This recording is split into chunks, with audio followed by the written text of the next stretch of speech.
Tere,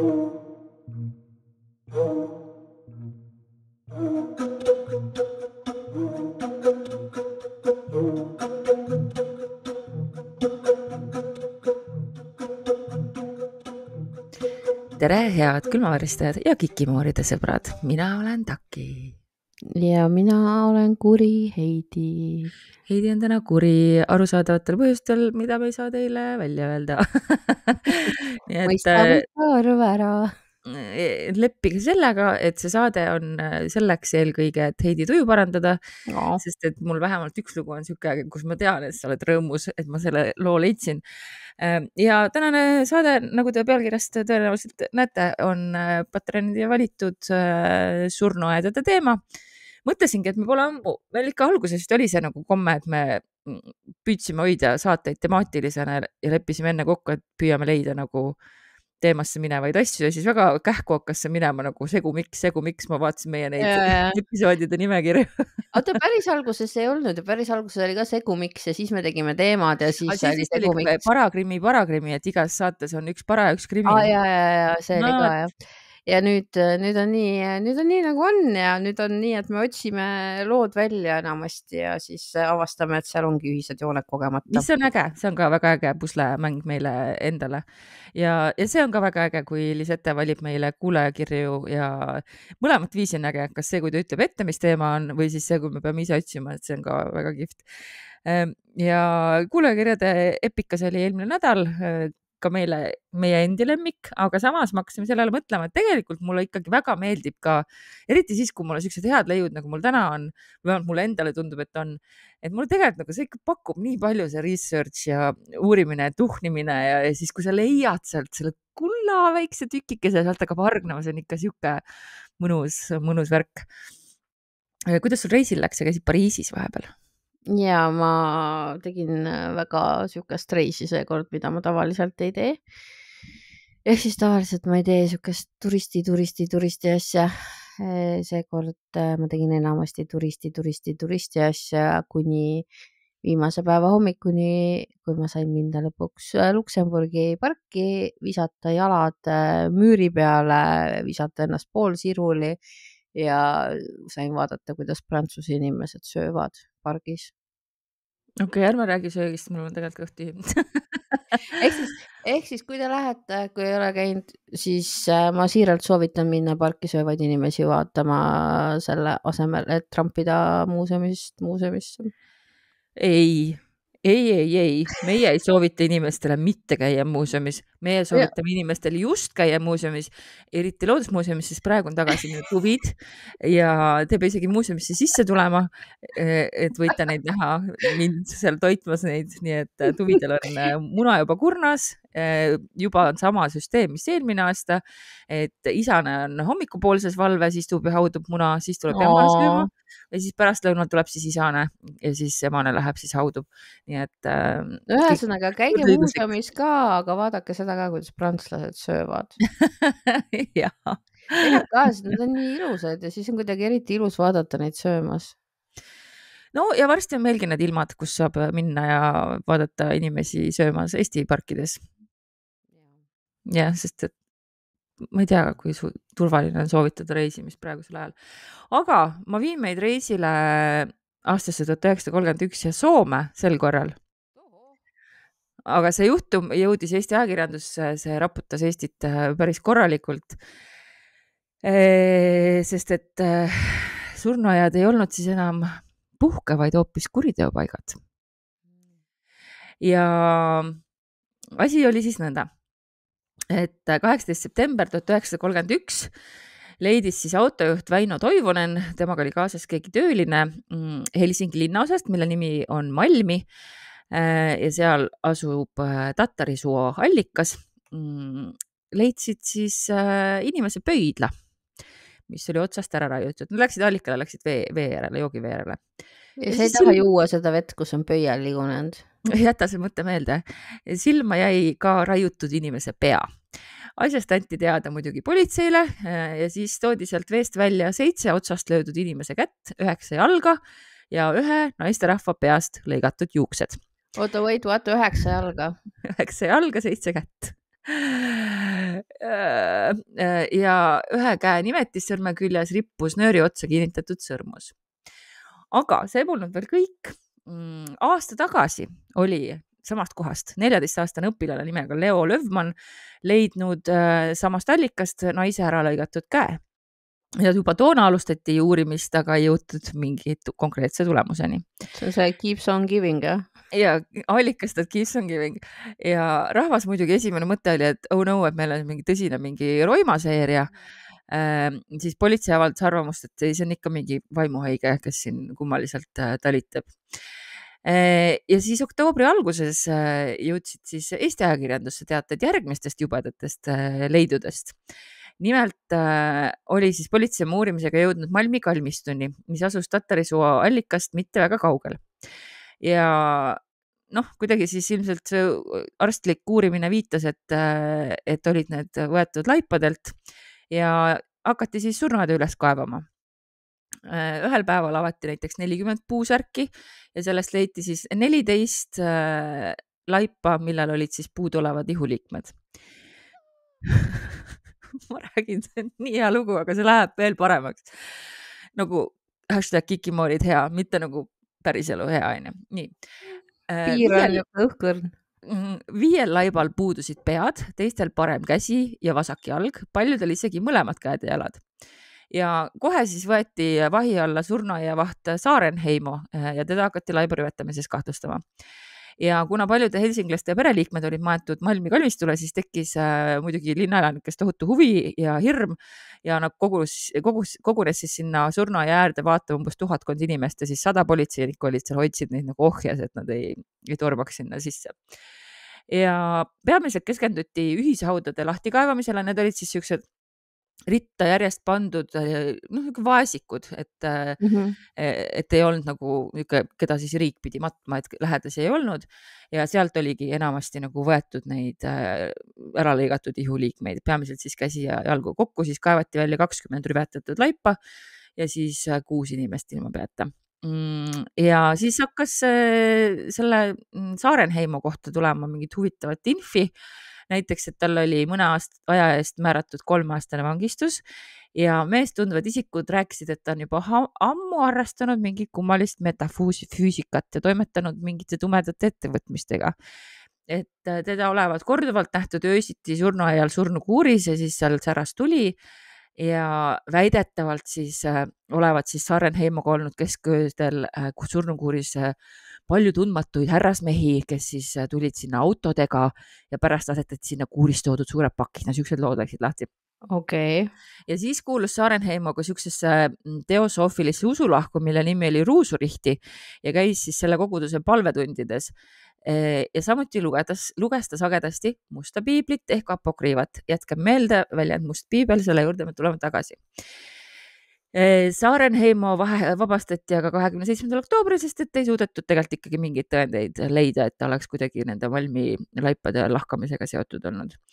Ja Helsingin Sanomate reporterid siis panid nagu päkad välkusid, jooksid tema kodumajja, et saada talt intervjuud kohe, aga ei olnud seda meest kodus, ei olnud teda kuskil Helsingi silna peal, oligi täiesti jalga lasnud ja jäid siis tühjade pihkudega. Ruusurihti oli siuke kummaline ühendus, ma uurisin, kas see oli sekt, ta päris sekt ei olnud, aga kahtlustati avalikkuses, et see võib olla sekt. Lisaks siis meedias kahtlustati selle tegevuse taga võivad olla vabamüürlased või mingid muud salaühingud ja paremäärmuslased muidugi leidsid viisi, et kohe juute asjas süüdistada. Siuke klassika. Elu on valus. Elu on valus. Asi läks põnevamaks. Siis saadeti Soome politseile salakiri ja selle dešifreerimine võttis paar päeva aega. Ja kui seda siis teha suudeti, tuli siis välja selline kummaline sõnum. Kirsti tänav 6, lihad süldiks ja vorstiks, paremad praeks.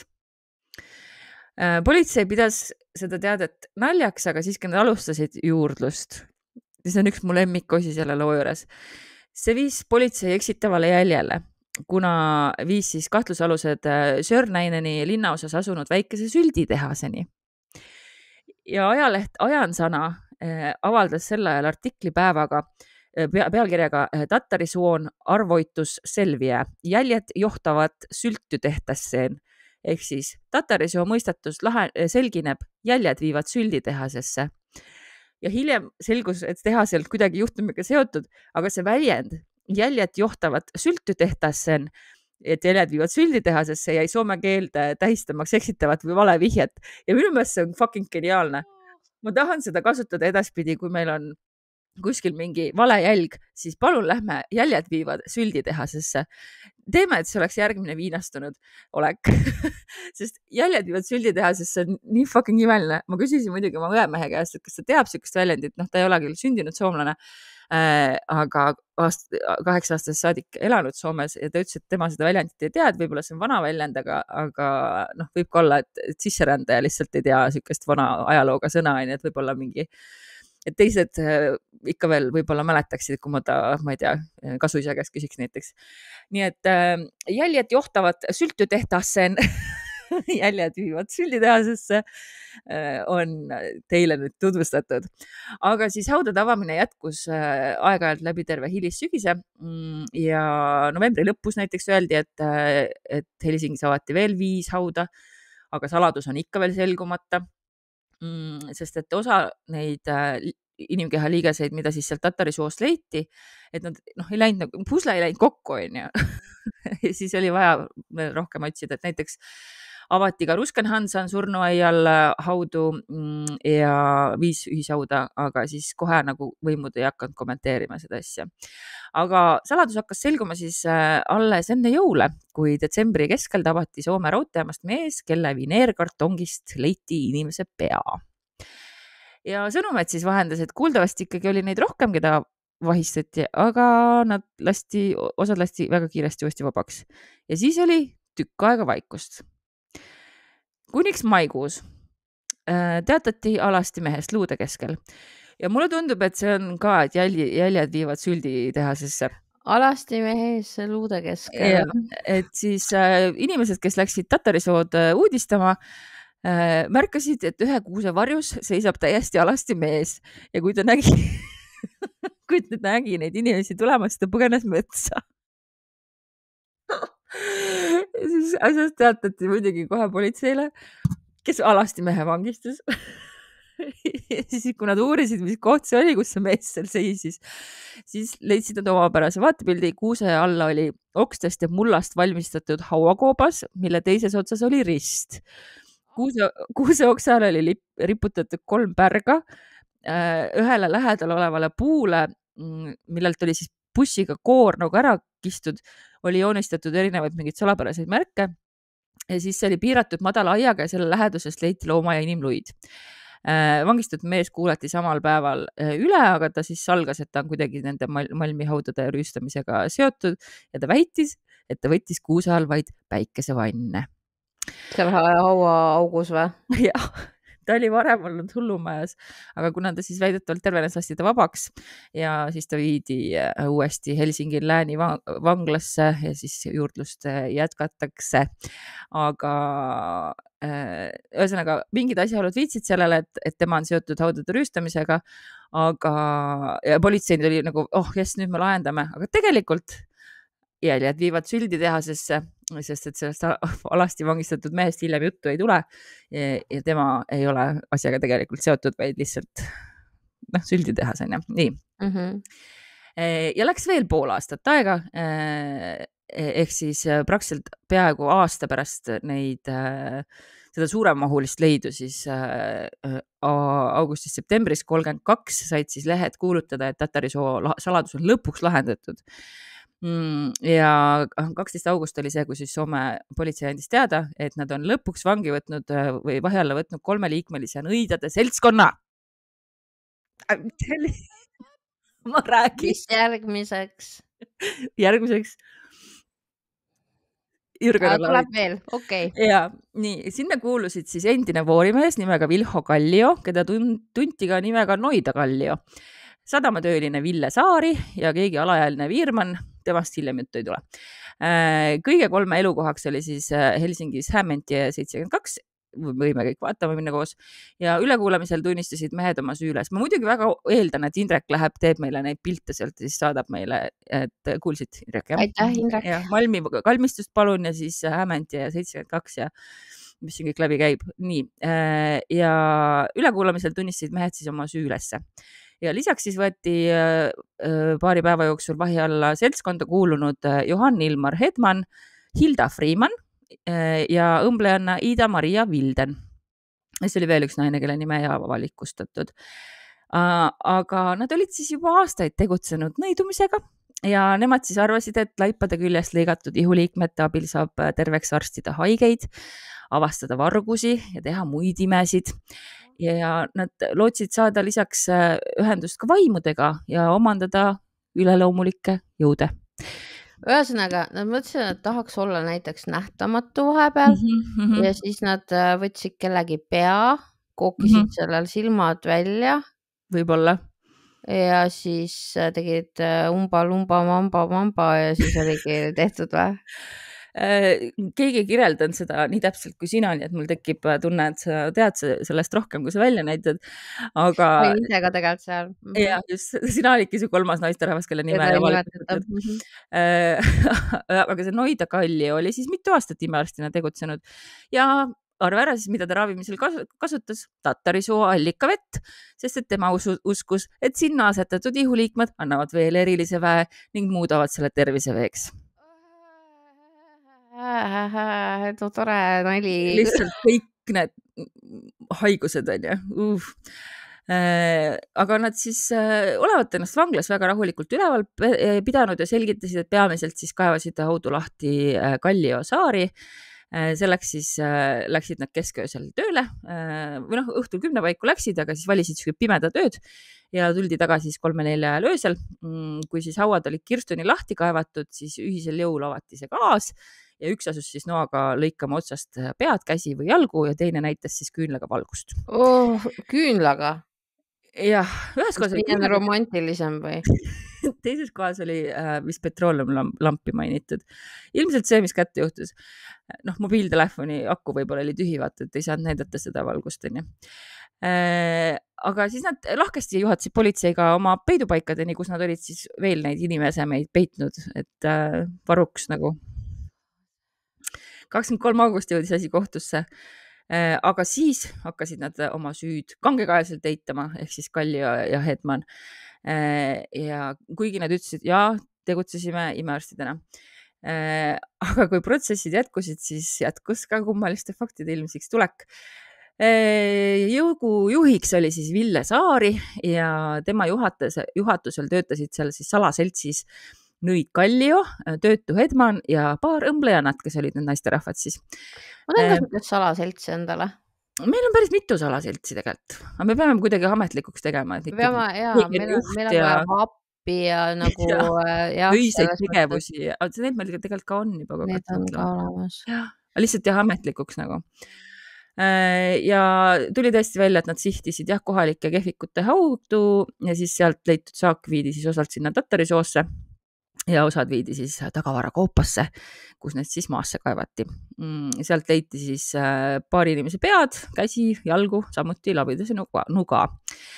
Ja näiteks üks põhjus, miks nad kuidas nad kasutasid oma neid vahendeid, töövahendeid siis, oli, et aidata Hedmani ema. Hedman oli siis ka see töötub poiss seal. Et Hedman oli siis sündinud väljaspool abielu ja ema väitis, et ta on sündinud mingile tuntud Soome arstile, doktor Walter Parviaineni, kes oli ära surnud ja tal oli varandus oli 20 miljonit marka ja ta andis siis, läks kohtusse selle pere vastu, nagu, et ta lootis sealt pärida, et umbes, et see on sinu poeg, aga sa oled surnud. Et siis nad panid midagi ühesõnaga, ma ei tea, kuidas see lõppes, igal juhul seda nad mainisid, et nad kasutasid abiks, et kohtus läheks paremini. Ja kuna Jõuk jätkas tegelikult oma tegevust kuni selle ajani, kui nad vahi alla võeti, siis nad olid kuumal ajal nii-öelda siis, kui kõik surnuajad olid suurema vaatluse all, pidid loovad olema ja minu hingele on nüüd see järgnev väga raske, aga kui ei olnud enam võimalik surnuaedades kaevata, siis nad tapsid tuvisid ja matsid tuvid maha ja kaevasid siis hiljem arstimisvahendina laibaosi välja. Ja Saarit ennast siis kirjeldati kui salapärast meest, kes oma vaikimisega äratas tähelepanu ja kui ta rääkis, siis vaid piiblist ja tõi siis sealt võrdlusi sündmustele. Ja Päevaleht mainis, et mees oli sellest hoolimata tuntud ka kommunistina. Ja tuues siis näiteks, et ükskord olevat ta siis supisabas näinud, et tema töötajad seisavad supisabas ja siis öelnud, mis te siin sabas konutate, minge Venemaale, seal saate raha ja süüa. Niisiis, see ei ole ka veel kõik. Kohtus selgus, et nemad olidki osaliselt need, kes siis juba talvel kinni peeti, aga nad oskasid ennast välja rääkida. Et kahtlusi oli tekitanud tõsiasi, et Saarit nähti öösiti surnuaial. Aga kui talt selle kohta päriti, siis ta ütles, sai arva igal ära, mis ta ütles, et ta oli sealt käinud hambavalu vastu mulda võtmas. Tuttav teema. Sul praegu eriti päevakajaline. Väga päevakajaline teema, olen ka mina öösiti pidanud guugeldama, mis selle vastu küll aitab. Mulda. Surnuaia mulda tuleb närida. Seal ei olnud seda kirjas, jah. Aga kogu möödunud sügise siis oli kuuldud Saari toast öösiti luusaagimishääli, aga see segunes õmblusmasina mürinaga ja päeval oli siis haudvaikus. Selleks oli meil siis õmblejannasid vaja. Haudvaikus, jah. Nii, aga tuleme siis Musta piibli juurde, mida siis Kalli ja Saari olevat juba 10 aastat uurinud. Siis hakkasid nad ka surnuaedades käima. Esialgu nad siis käisid vaid vaime välja kutsumas ja muid rituaale tegemas. Ja mis see Must piibel siis on? Kallid Kikimooride kuulajad, kallis Heidi, tuleb välja, et Must piibel sisaldab 6. ja 7. Moosese raamatut.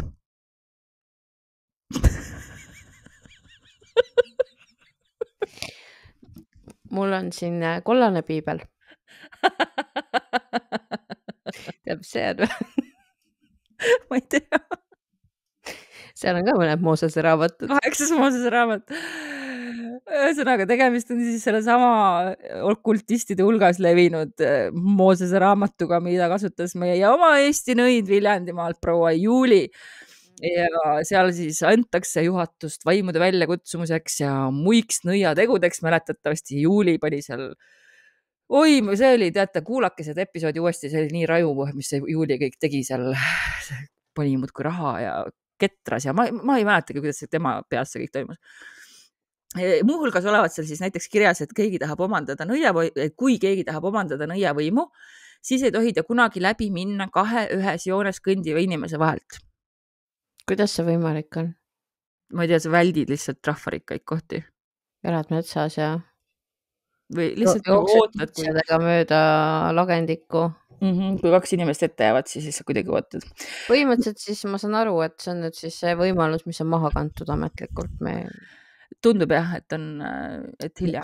Aga kui siis me just nagu 7. Moosese raamatut kuskilt ei saa endale ikkagi?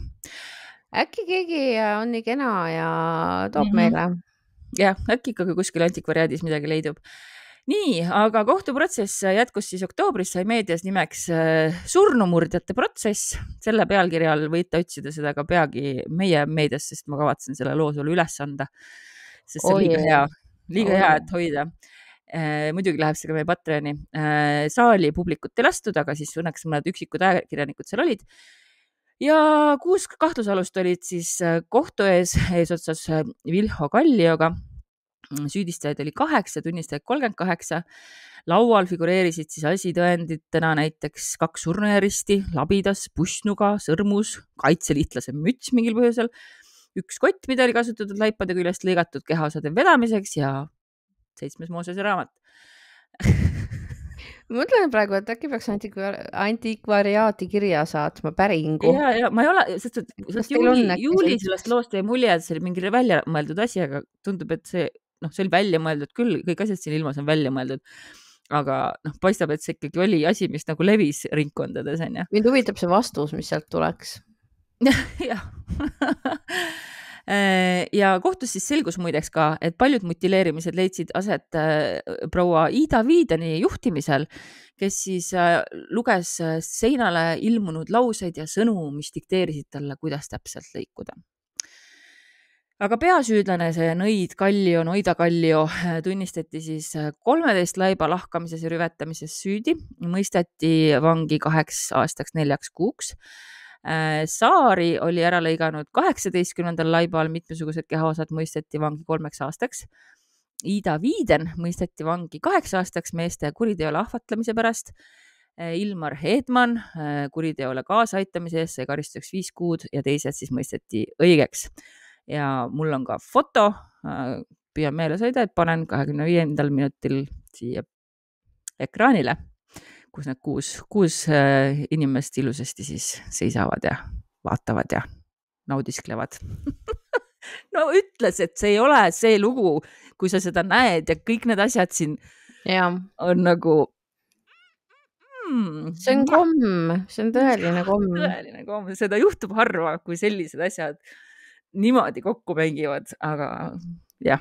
Ma täitsa saan aru, miks sa ootasid seda eelmine nädal juba, et sa saaksid seda rääkida. Joo, nii tahtsin, sest et aga su reaktsioonid olid täpselt see, mis ma ootasin, et aitäh sulle.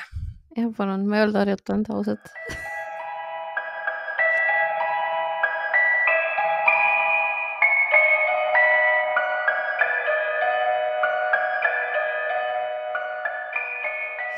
Aga lähme siis nüüd sinna sektorisse, kus Dagmar saab kindlasti veel rääkida. Ma püüan mitte.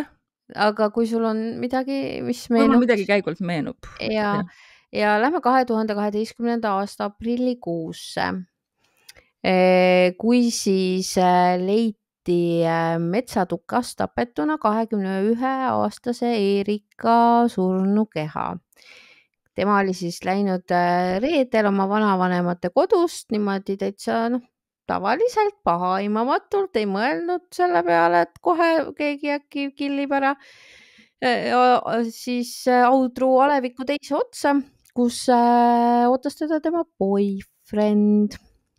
Ja esimese laksuga hakati kahtlustama kohe sükast tüüpi, keda kutsuti püromaaniks.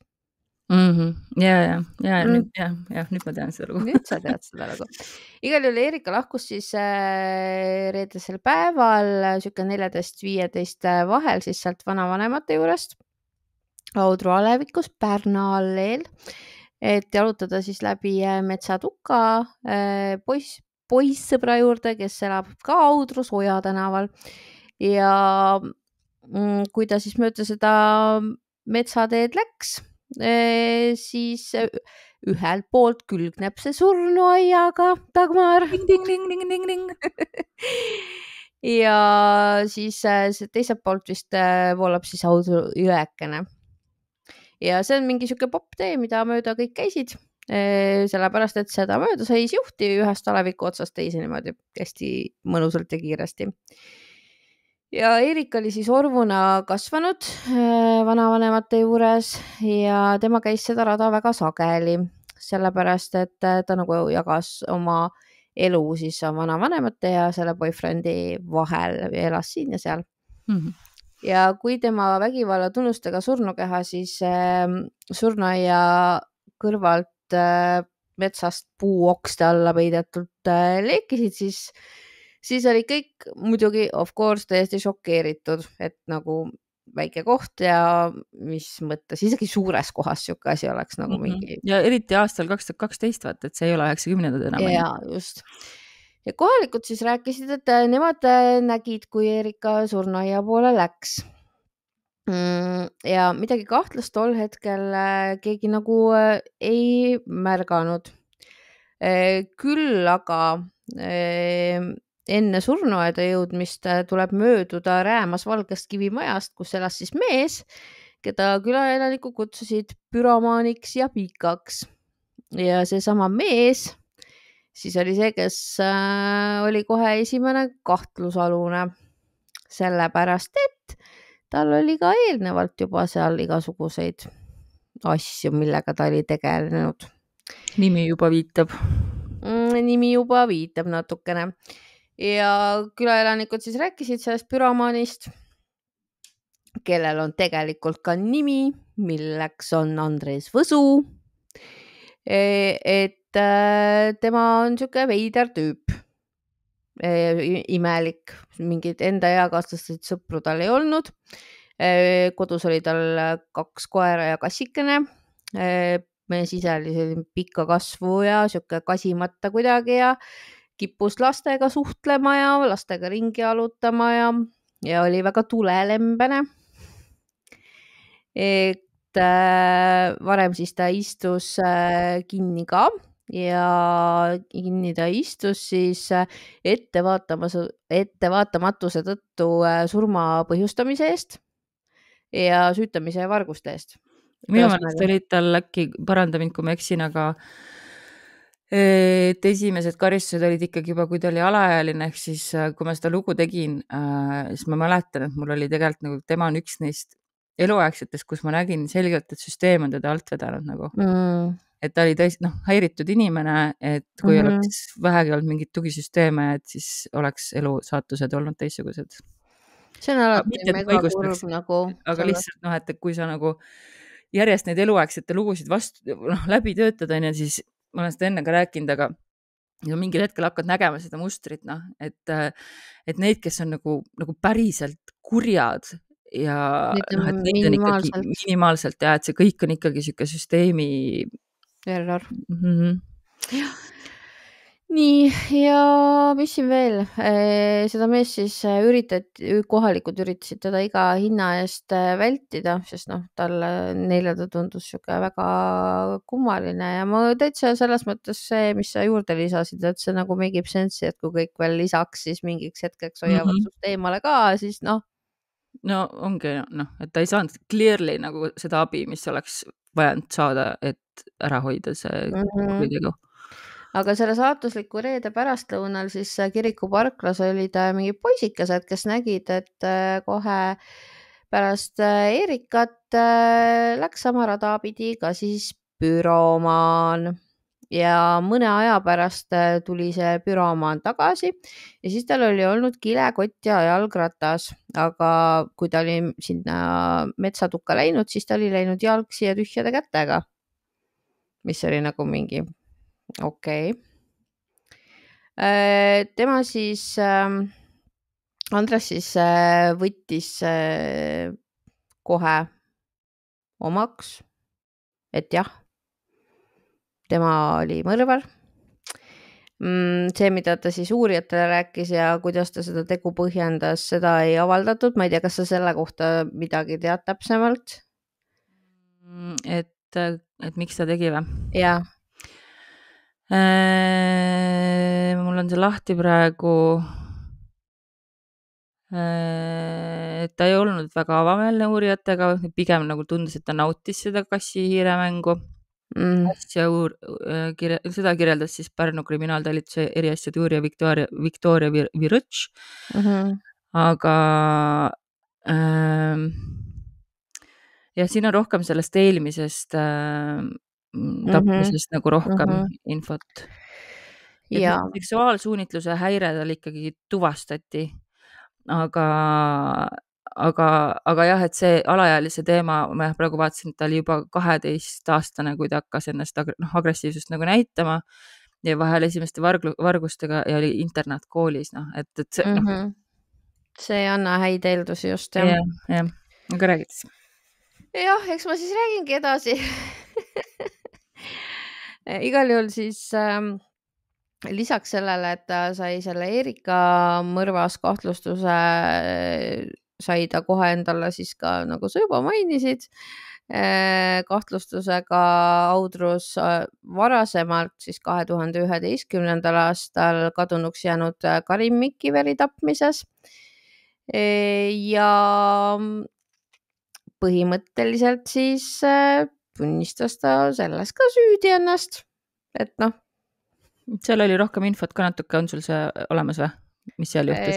Seal on mul see info, et ta nii palju neile rääkis, et tuukrid leidsid siis Audrus-Uruste jõest naise torso, mis siis saadeti isiku tuvastamiseks ekspertiisi, ehk siis nad leidsid selle surnukeha ülesse. Tükeldatuna, ma saan aru, et see oli tükeldatu saate jaoks sul alguses on ju. Jah, tükeldatud olid ka jah.